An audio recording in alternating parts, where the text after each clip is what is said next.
Last little bits. Take a sip, man. Right? What a nice drink, eh? Yeah. Oh, that's Shout out to Dino for the drinks. Hold on. Shout out to Set me up. how come you just have a one drink? How come you just have a one drink? Get the man for the mic. Go on, keep biting first. Outtakes, put that in the video. Shout out to Dino for the drinks. Bring two and then come back. Even if that's at the end, shout out to Dino for the drinks. His hand is lovely, folks. Okay, let me tell you that right now. Don't worry about the ice. It just goes down smooth. For real. All right. All right, welcome to the Dixon Language Podcast once again. Hello, Here with everybody. Leo and myself, and we're talking about the process. Yeah. All right, so what we're going to Absolutely. do is we're just going to do the intro, so just tell us Sure. who you are.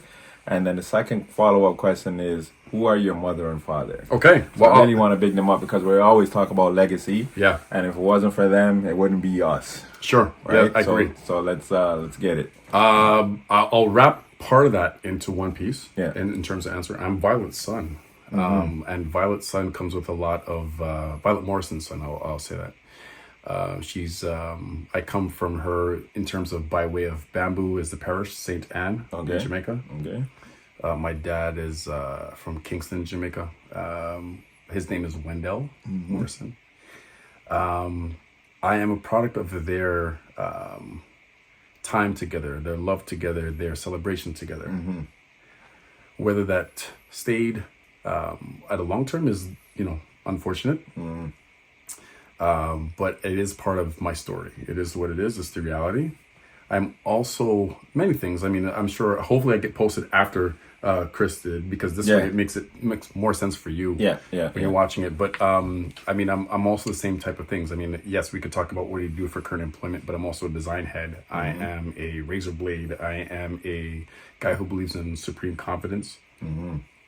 I am a father. I am a uncle, godfather. I am. You can name it down the line. I mean, if you're not any of those things right now, I think you're wasting your time. Yeah. In total fairness, I mean, we're all, as you are listening and watching right now, you're also part of many hats as well. I'm no different. But yeah, I mean, traditionally speaking, I am a process of that or a product of that, I should say. All right, man. So Yeah. that's what this is all about, right? So Yeah. we're about legacy. We're about leaving something for the next generation. Yeah, We're about history because history does involve legacy. it does. Right. So that's why I'm really want to big up the mothers and fathers, and as I sort of go through this, I'm always gonna sort of bring that up when we have our intro to individuals, right? Yeah.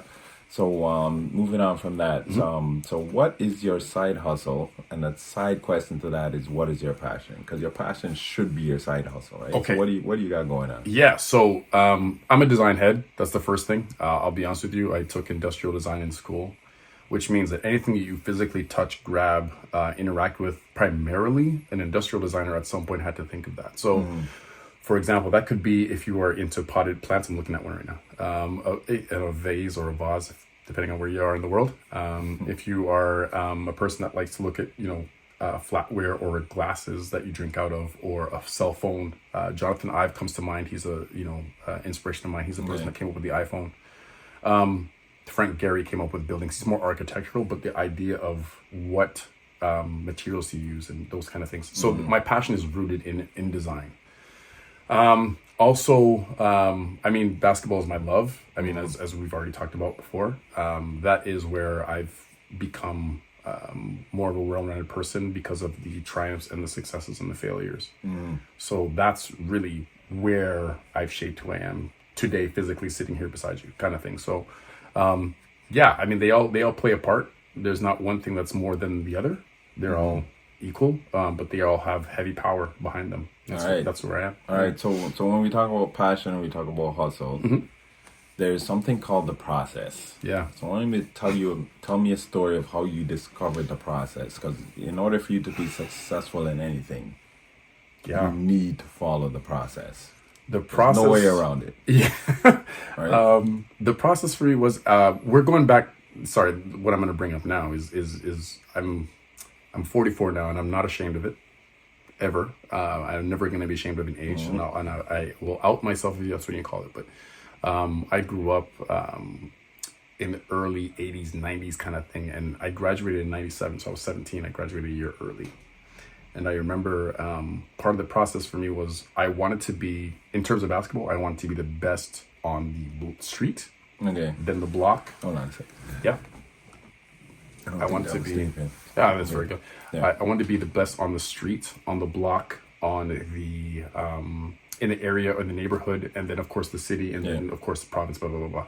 So I was actually the best player in the province in '97, and this is Alberta. And so for the people that don't understand, those times we didn't have social media the way it is now. So what does that mean? Okay, fine. You may think it was in Alberta, it's not Ontario. Okay, fine. But at the time, if you think about it, I was one of the 10 best players in the entire country at 17. Yeah. So we didn't need to be above or below. That wasn't the case. I'm 6'2". If you guys aren't seeing me right now, I'm not exactly as tall as Andrew, but that's the point. Is like being at that level. The process for me was to look at my local and then of course my provincial level and say, and the national level as to where I was. And that's kind of how I measured myself up. So the process began to see exactly understanding what practices were. Every time I stepped on the floor, every jump shot meant something. Every diving for loose blower meant something. Every assist meant something. Every look off meant something. Everything that I did meant something. So I knew that from early. That's that's the beginning of the process. So How did you discover that? I was challenged. Yeah. And to those at home, again, I mentioned kind of razor blade earlier. I was challenged. My thing is I get fueled by people that tell me no, and not in a bad way. I get fueled by them saying, I can accept a no problem. That's not an issue. But I get fueled by saying, okay, what is no in quotations going to do for me? Is that going to redirect me to a place where it turns into a yes? Is a red light going to turn green at some point? And that's kind of where I get that from. Also, I was lucky. My mother said something to me that resonated a lot earlier, and it was on a fridge that she says to me. She put on a little notepad.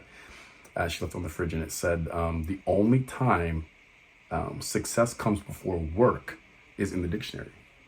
Okay. And so, she wrote that on the book. And I don't know whose quote that is, and if That's my powerful. mom coined the phrase, it is what it is. But so really, the other way around is you got to work before you get the success. Yeah. And I remember reading that every day. And of course, from that came to something where I kind of believe myself, which is supreme confidence. Nobody's going to be in your ear to tell you that you're doing great. They're not going to. And if you're looking for that sometimes, and I think from our job currently, you're not going to get that from any external sources. So it's kind of like, I believe that it's kind of like, if you don't tell yourself that you're at least great enough to do what you do, then it's going to be hard for you. Yeah, and it's even worse now with social media, because no matter what you post, there'll always be negative. Correct. And it doesn't matter how benign the post is, there will always be something negative. Yeah, and everybody on Instagram is a millionaire that drives a Bentley and has nothing and no bad days ever. Yes. And that's just so far from the truth. And it's kind of like, you know what, some days you got to get up on the days when you don't, and your feet have... I suffer from plantar fasciitis some days, and it's like to get up and go some days, or sciatica. It's like you got to go. And it's like, what are you gonna do? And it is what it is. You got to figure out a way and make it work. How do you fall in love with the process? I'm lucky. I don't know how to impress this upon anybody else, but the way I look at it is, how do I fall in love with it? I know that there is, whether you want to call it a rainbow at the end, or you say there's a pot of gold at the end, or you say there's success at the end, whatever words or catchphrase you want to use is up to you. But for me, I understand that I look at the process being the journey, and I look at that as a beautiful brutality and a brutal beauty to life. Like just the object of trying to get from one step A to another step B, or to C or D, so on and so forth. I look at that as beauty. Yeah. I look at that as like the process is the beautiful part of it.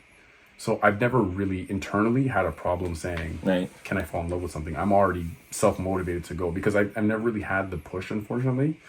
From early, it's kind of like, yo, you got to go, because nobody's going to be able to experience the world that you have in front of you. You just got to keep it moving. Yeah, so we talked about that before, where the bamboo, right? Yeah. So the bamboo, it's planted, and it takes, I think, something like 5 years or something, something ridiculous for it to grow, right? And you don't see anything, but during that 5 years, it's growing, it's pushing, it's fighting against the dirt, in the dark, getting the nutrients in the dark, it's not getting any light, all that kind of stuff, but it's still growing.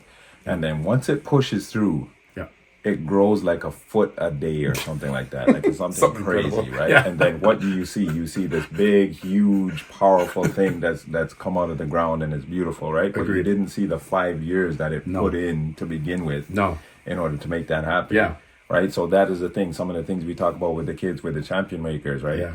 So the champion makers is just suicides where you kind of run, touch the line, run. You got to get back in 30 seconds. So when you finish that, your muscles are on fire. Yeah. Your chest is on fire, right? Tasting you can blood. barely breathe, Yeah. right? Tasting and you have to fall in love with that, because if you don't do that, you won't get faster. Yeah. You won't have the stamina. Yeah, I agree. And my thing is, I've said it in practices before, is like, I'm okay with, listen, everybody wants a winner. Everybody wants to be number one. Sure they do. Of course they do. We all do. But the thing is, number two, and I don't want you to take this out of context, number two for me is the internal engine, where you're like, you still have the mentality or the skill of number one. You just didn't win that day. But the thing is, number two has the engine of always chasing. Yeah. Like that's so big for me, because the thing is, you may not win that day, but you still have the engine to keep going day after day, year after year. Whereas number one, sometimes they have a tendency to kind of like say, I did okay. Yeah. And it's like the number two is the effort of how it is. So I in practice, we kind of embody that by saying, listen, you got success. That's great. You got the layup. But it's kind of like, what did you in between that builds the character, that builds the foundation to how you're going to be successful long term? And that's kind of that's where I am. So I like that idea. Now again, who else wants to adopt that scenario? Sure, but I'm okay with being number two, not on a loss perspective, but from a learning perspective. Yeah. And that's how it is for me. I love that aspect. Yeah, and if you look at even like take Boston, they got so close, and they were such a great team. Yeah. Even before they won. Yeah. Right, but to get that close and to taste it and to lose, bro. Listen, that fire must have been incredible. Yeah, I mean, and then finally getting over the hump now. See, because if for those at home wondering, like Boston Celtics won this year in terms of the NBA Finals, and then now what happens to them next year? Yes, they're now the hunted. So now every night they step on the floor, you are now being chased. Yes. How does that work out? Do you have the wherewithal to kind of like defend it every night, even on the nights when you don't want to?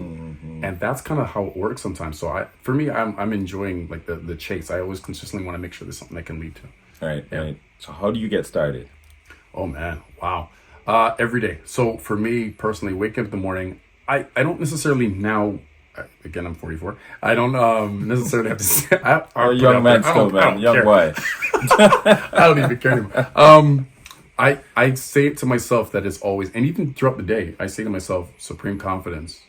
Supreme confidence. Even at the time when somebody says no, I'm thinking of a way to say to myself, yeah.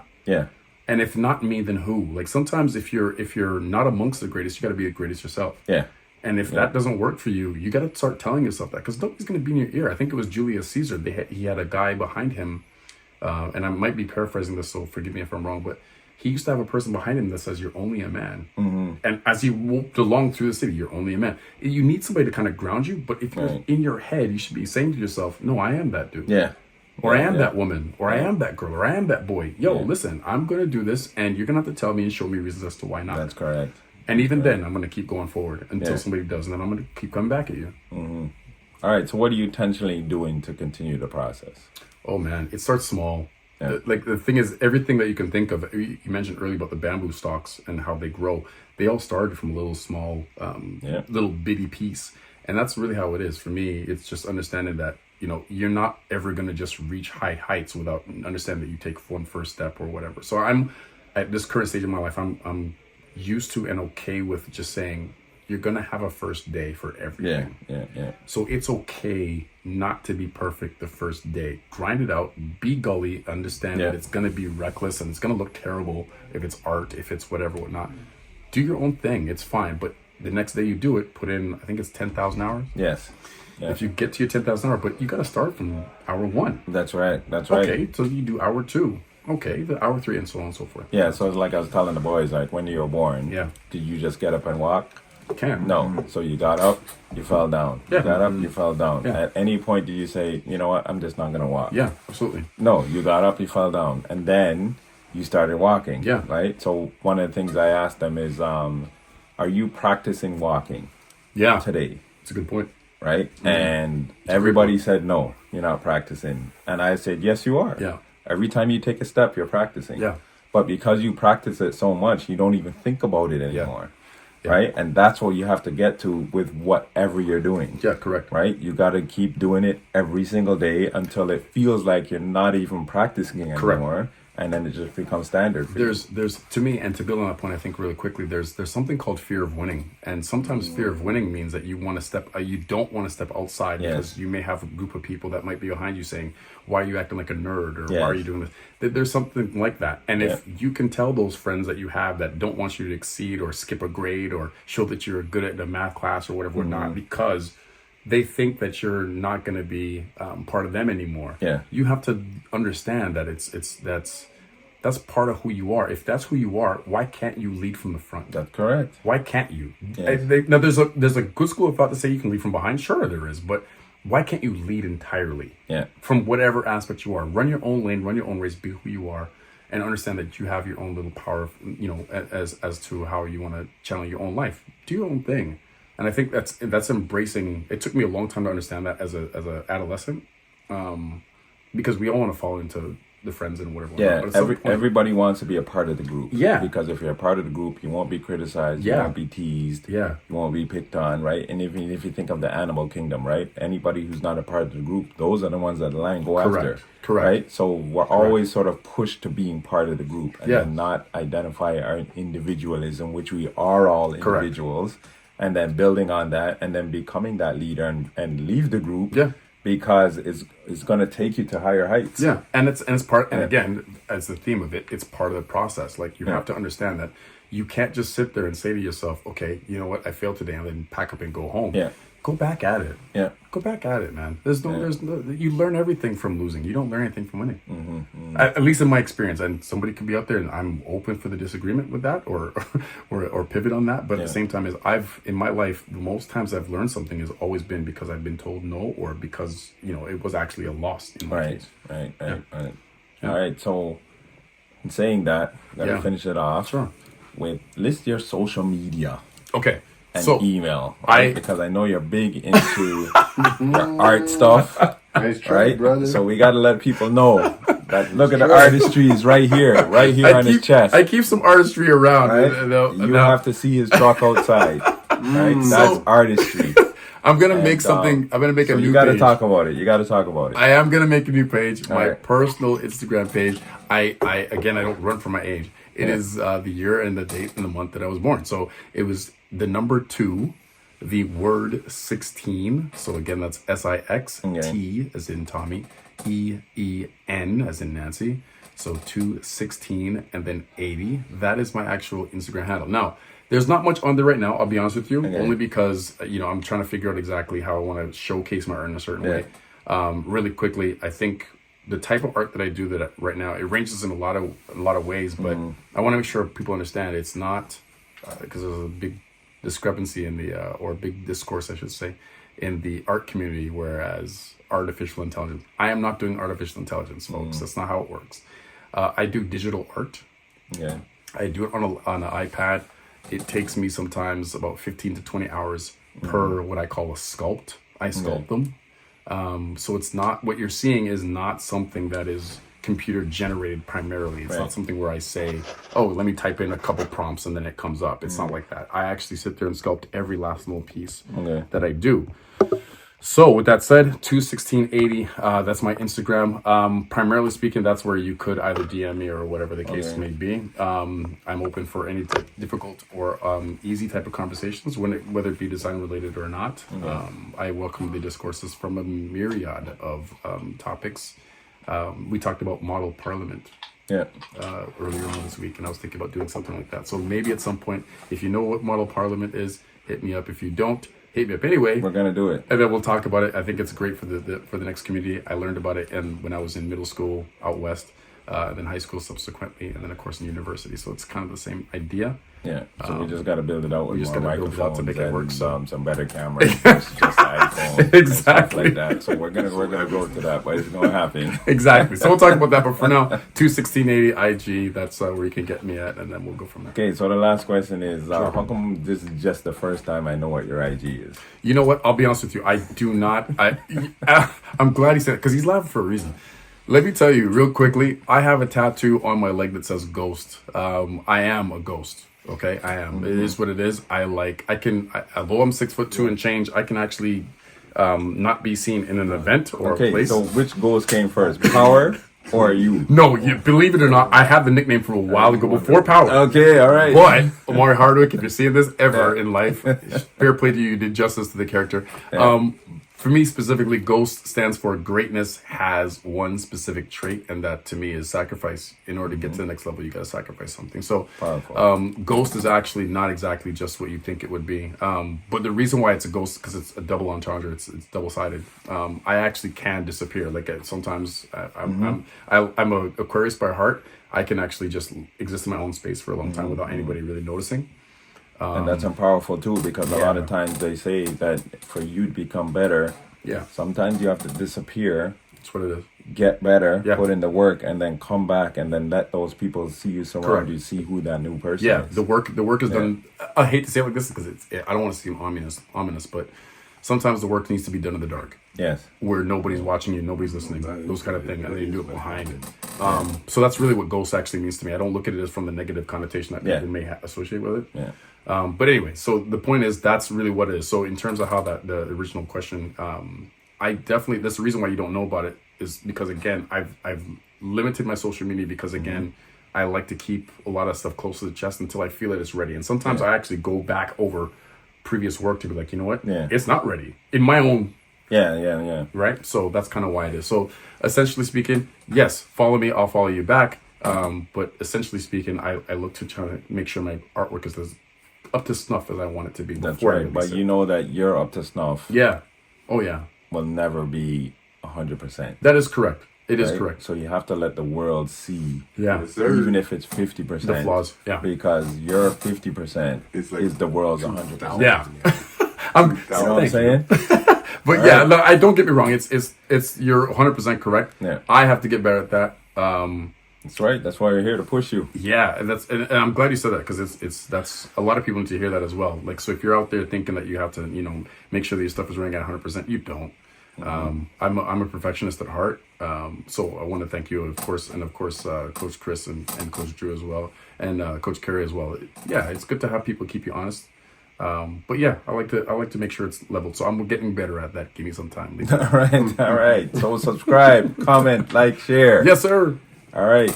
Check out this artwork. Absolutely. It's only cost $1,000. That's the discount.